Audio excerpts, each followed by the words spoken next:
Over the last couple of days, the Supreme Court has revealed who they truly are.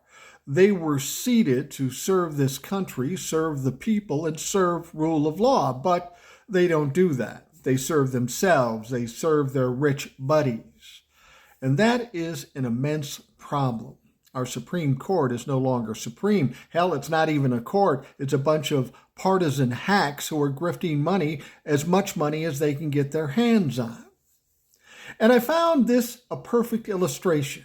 The fact that they overturned affirmative action in colleges.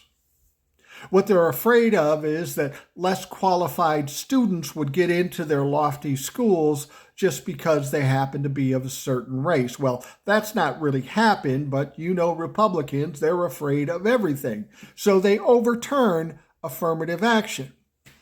Okay, fair enough.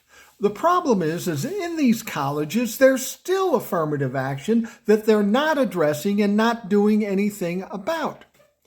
An affirmative action that gets less qualified students in their schools and take the place of more qualified. That is still happening after you overturn affirmative action based on race.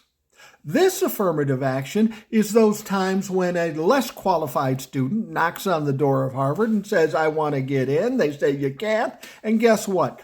Daddy writes a $2.5 million check, and all of a sudden, he's qualified. But that less qualified student took the place of a more qualified student that didn't have a daddy that had $2.5 million. You see what I'm saying is we can't do this based on race. But if you want to give us money, we're cool with affirmative action there. So what I'm suggesting, if you're going to have affirmative action overturned when it has to do with race, then it seems only fair that we should shut down the affirmative action for those people who have the money to install their less qualified students. What I think they should do, they should outlaw donations to any college when it coincides with a relative who is a student. It only seems fair. The point of it is to keep less qualified people taking the places of more qualified people. They said they did it with overturning the affirmative action situation regarding race. Well, the same thing is happening when it comes to income and discretionary money.